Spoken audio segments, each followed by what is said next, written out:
The 90s were an interesting time at Disneyland, to say the least. On one hand, you had game-changing rides and shows like Indiana Jones and the Temple of the Forbidden Eye and Fantasmic open to the public. But on the other hand, you had Paul Pressler and the decline of Michael Eisner. Now I get it, the theme park division was strapped for cash thanks to the failure of Euro Disneyland, and when you're strapped for cash, there are things that you gotta cut and or scale back on. Like Westcott. Or New Tomorrowland. Or routine maintenance on attractions to keep them from hurting people. I'm getting off topic. The point I'm trying to make is the combined forces of Pressler and Eisner at the time were notorious for their cuts and skins on park stuff. Kind of reminds me of someone.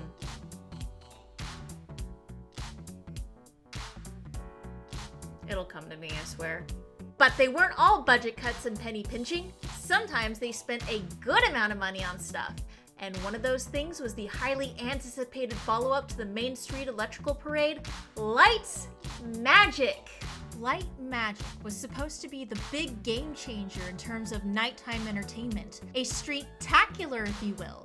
It was a parade that stopped in 2 places and had a story. Isn't that nutty?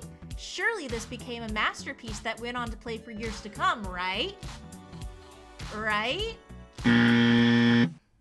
Yeah, this was a huge flop for the park. But how did it happen? What made it miss the mark?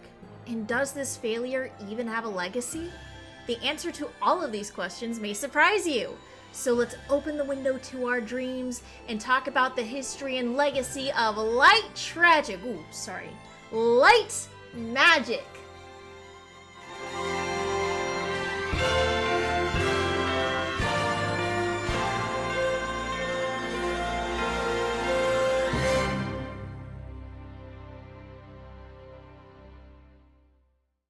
The Main Street Electrical Parade was a staple experience at Disneyland. And I guess still is one from time to time, even if it is getting a bit stale now. But before it got resurrected 20 million times, its first closure in 1996 was an event in itself. Bulbs from the extra floats were sold in the park, a videotape of the parade and the behind the scenes was made. It was a huge deal. And for good reason. It was one of the longest running parades in the park at the time and beloved by guests everywhere. If you had to replace it with something, it had to be just as timeless and whimsical. So in its final performance season, Disneyland immediately started advertising its replacement that would open the summer of 1997, Light Magic. I'm serious, they started advertising for this while the electrical parade was still going on. It's kind of insane that they would do that. Maybe a tad bit disrespectful too, but that's capitalism for you, baby. The development of Light Magic started earlier than that, however, around 1993 or so. A creative team was assembled to make a possible replacement for the electrical parade and given a rigid budget of $20 million. Among them was creative director Michael Maines, composer Bruce Healy, and for a couple of months, the legendary Bob Gurd was on hand to help design floats. The original plans included a model of Tinkerbell flying back and forth through a bunch of lavish floats, but that was scrapped due to safety issues, and probably possibility issues too, like how would you even do that? Install a zipline down Main Street? That's gotta be a bad show there. Eventually, the team decided to create a hybrid of a stage show and a parade called a Street-tacular, and gave it a story of sorts. Tinkerbell and her pixie friends, including such illustrious names as Whippersnap, Wigglewink, Tickletop, and Snigglebud, arrived to Disneyland at night to show off the magic of pixie dust and dreaming dreams to a bunch of Disney characters. Who are also in a dream! Hence the pajamas. Also, I guess there's a bit about how kids are the future and Tinkerbell fights a thunderstorm. It's weird. The combination parade and stage show meant that the floats would roll through the parade route and stop at only 2 places to perform the actual show, the middle of Main Street and in front of Small World. The floats would also have screens attached to them so that the installed projectors on the parade route would project an animated sequence of sorts, and then the floats would shoot out mylar confetti throughout the performance. As for the sound and choreography, it's rumored that Michael Eisner was a fan of the 90s river dancing craze that was sweeping the nation. So he pushed the creatives to incorporate Irish step-style dancing as well as a Celtic-sounding soundtrack with a medley of Disney hits, among them Baroque Hoedown, which bit them in the butt for reasons I'll get to soon, and an original song called Dream Our Dreams. And we can dream our dreams forever. Dream our dreams together. Open our eyes and wish on a star in the sky. So, with a story and style set, work began on this new parade. Sorry, not a parade. Street-tacular.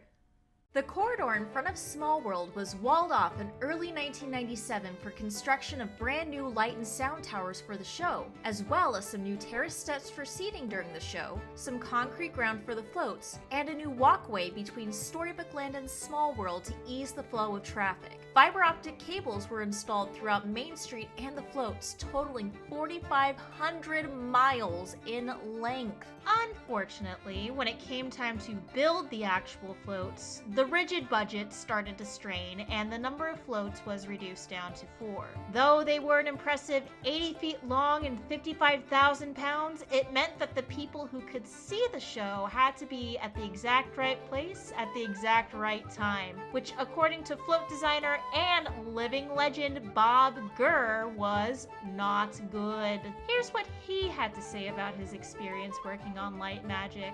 When I was asked to size a tire and wheel along with some axle components, I was told to just make them up to fit our words. Outrageous. One should always source actual parts that exist and can be bought and used in production. During the course of the project, I attended many meetings at the Disneyland Parade offices, becoming even more dismayed at the constant revisions to the designs and operational constraints. I remember noting at the time how happy I would be when my part came to an end. Harsh words there, Bob. But the truth is rarely pleasant. The rigid budget also cut a pre-show of sorts that explained what was going on during the show and probably why the characters were all in pajamas. And that also came back to bite them in the butt later. But the team pushed on and enough hype was built to have not just a live televised premiere on its opening night, but to have an exclusive annual pass holder premiere a couple weeks prior. And on May 13th, 1997, Disneyland annual pass holders were the first of the public to witness this new successor to the Main Street Electrical Parade. And it all went horribly wrong.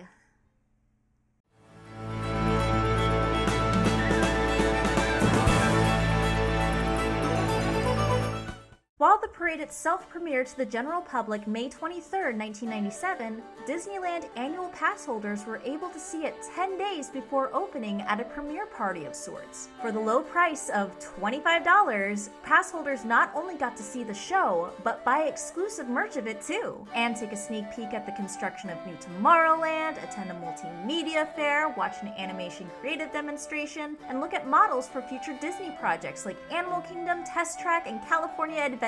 But of course, people came for mainly one thing: to see this new successor to the Electrical Parade. And as the crowd lined up to see this exclusive premiere, head executive of Disneyland, Paul Pressler, came out and told them that this premiere was actually just a dress rehearsal and to expect glitches. In other words, it still wasn't ready for any sort of premiere, and rather than just cancel and refund everyone that night, they decided to change it to a dress rehearsal despite slapping premiere on pretty much all the merchandise and charge people for it anyway. How the hell did Pressler stay this long? How did he survive to get to Gap? It's baffling!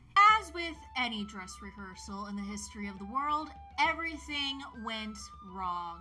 There were several false starts before the show actually started, and once it did start, only 2 of the projection screens were working on the floats, so half the audience couldn't see a chunk of the show, period. Sound equipment on the stages failed, the fiber optics on the floats weren't functional or finished, and there was even a point where the soundtrack skipped and repeated itself until it was turned off. Needless to say, it was a huge disaster. Majority of those in the audience felt ripped off and went to City Hall later that night to complain and get a cash refund for the event. The line was way out the door that night. What a disaster. But the disaster didn't keep them from their televised and world premiere 10 days later, and on May 23rd, 1997, Light Magic officially premiered to the public with a live TV broadcast hosted by Tawny Little and Alex Trebek, interestingly enough. While this premiere was much smoother, no thanks to the not at all live performance that they broadcast, the disastrous rehearsal still loomed over the show as word of mouth spread about how awful it was. And even when the technical elements of the show were in working order, it was still a mess critically. A lot of guests skipped out on this show for other rides and shows, and those who did sit down and watch were mostly disappointed, some to the point of straight up booing the performers. There are reports of performers from the show getting off the stages backstage and sobbing from those boos. What exactly was so bad about the finished version of the show? Well, let's take a look at the main criticisms here. Most guests thought that this was a traditional parade, since, this was supposed to be the next electrical parade. As it was more of a show on wheels than a parade, if you weren't standing or sitting precisely in front of the 4 floats, you weren't getting much of a show or a parade. Speaking of the electrical parade, many guests thought that the inclusion of Baroque Hoedown in the medley of Disney songs was in poor taste, like they were mocking its predecessor as opposed to paying tribute. I disagree, but I guess you be the judge.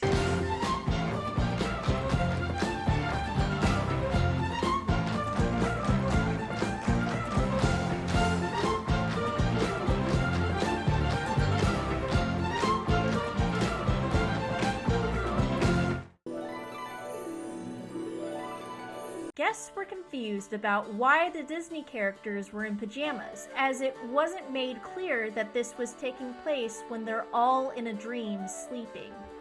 That Capri show would have come in handy there, huh? A lot of guests, kids in particular, were frightened by the makeup of the Pixies. In the first month or so of its run, the Pixie characters all wore prosthetic noses, ears, and cheeks in a sort of mask, which made them look less like residents of Pixie Hollow and more like rejected Who's from Whoville. The prosthetics were eventually left off after a couple months, but the damage was already done by that point. Combination of a disastrous preview, lukewarm and scathing reviews, malfunctioning tech, confusing seating arrangements, scary makeup, high maintenance costs, and dated choreography, let's face it, the river dancing fad was dead by 1997, caused it to close less than 4 months later on Labor Day 1997, with Disneyland officials saying it was on hiatus until the year 2000. The year 2000 came and went with no signs of Tickle Top or Wiggle Wink anywhere, and everyone quickly forgot about this beautiful disaster of a show. Though that fiber optic pixie dust is long gone, there are still remnants of its existence throughout Disney parks today. And here's where they all are.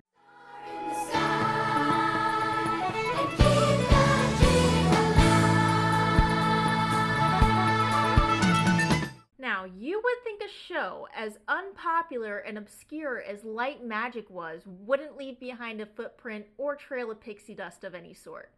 After all, it was only running for a couple of months, one of the shortest times for any sort of show or attraction at the park. Surely there was nothing that Light Magic could leave behind, right? Well, that is where you would be wrong! That work done to the outside of Small World, the steps, the walkway, the concrete, the towers, they're all still there, and at least one of those towers is still being used for other parades and stuff. Speaking of parades, the concept of a street-tacular didn't die with Light Magic, and the style of stopping floats to do a little dance continued with Block Party Bash at California Adventure and Hollywood Studios, and Celebrate, a street party at Disneyland. The other spiritual successor to the electrical parade, Paint the Night, also uses Baroque Hoedown in its soundtrack, and I'm not saying it's Light Magic's influence, but it's Light Magic's influence, let's face it. The soundtrack for Light Magic has also been in use across the pond at Disneyland Paris in their St. Patrick's Day fireworks.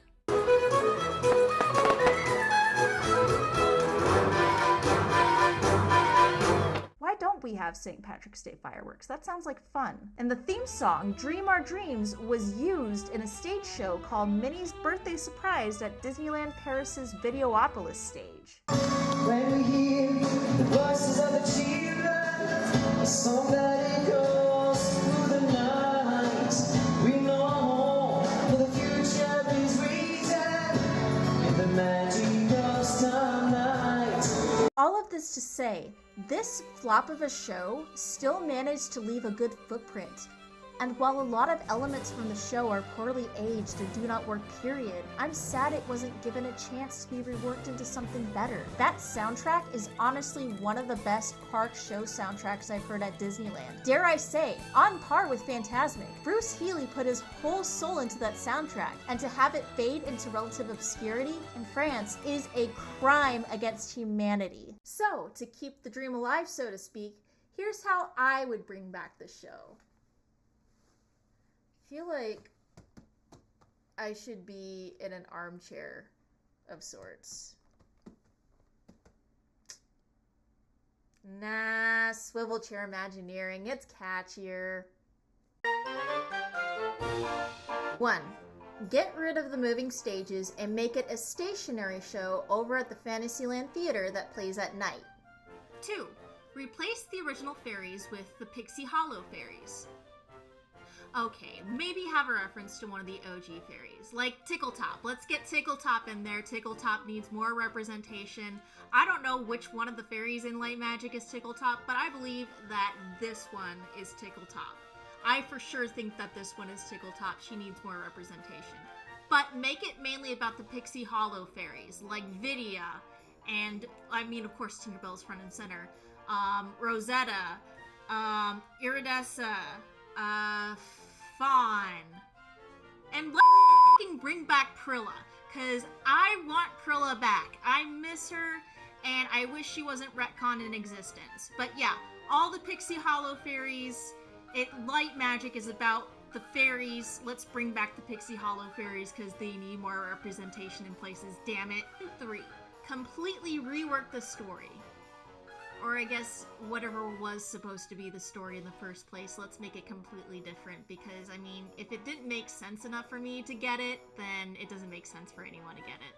Have it be about Tinkerbell and her friends on a quest for a rare kind of pixie dust that stars make, and then in the climax, they need help from the kids in the audience, so then you get that little bit of, when we hear the voices of the children. We can still have that in there, and kind of have the same-ish structure, but obviously it's gonna be different because there's gonna be a little bit more dialogue and stuff so that our fairy friends can talk. And to incorporate Disney characters for the almighty synergy machine, may we praise its name forever, the fairies have to travel to other places in order to get the dust. Now, they have to be, like, the most marketable, relevant places. So, obviously, we gotta get Mirabel and Casita from Encanto. We gotta get Moana in there. As much as I don't want Anna and Elsa to be in things because they're everywhere, Anna and Elsa have to be in there. I think Ariel has to be in there somewhat. Peter Pan for sure, because, I mean, it is Neverland. And there you have it. You'd have to rework the soundtrack to add more modern bits to it, but I think it worked way better than what we got 25 years ago. If you have another thought in mind, go ahead and comment below. I'd love to hear about ways to bring the show back, or your thoughts about the show in general, even if they do suck and hurt my heart. Because honestly, my real reason for making this video was not only to give an sort of obscure history lesson, but to share how much I love the show despite it being a huge trash fire.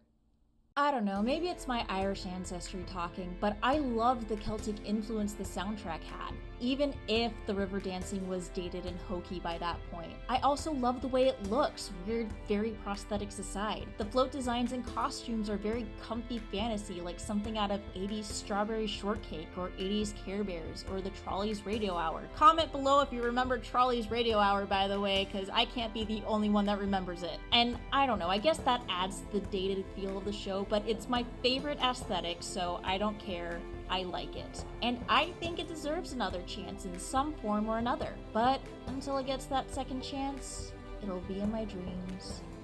Dreaming other dreams. Forever, I guess. Thank you so much for watching this look into light magic. I've been wanting to make this video in some form or another for 2 years now, and it's finally come to life after so many like reshoots and reworkings and rewritings and blood and sweat and tears and blood and sweat and tears and pixie dust. We're finally here. We did it, kids. If you've enjoyed watching this video, be sure to like, share, subscribe, hit that bell icon for notifications of when I post. If you want more information on upcoming videos or possible game streams, follow my Twitter at twitter.com/ghoulish_gabs and join my Discord server with the link in the description. In fact, if this video gets 100 likes, I'm changing my name on Twitter to Tickletop.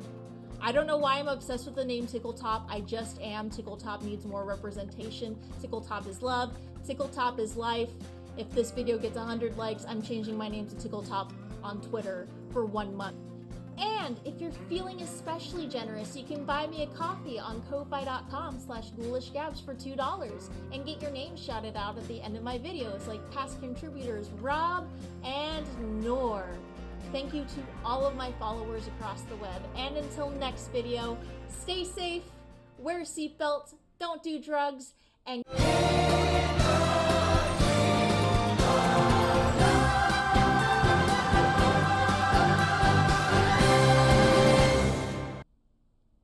that was incredibly dorky. Bye, y'all!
Who else should be in there?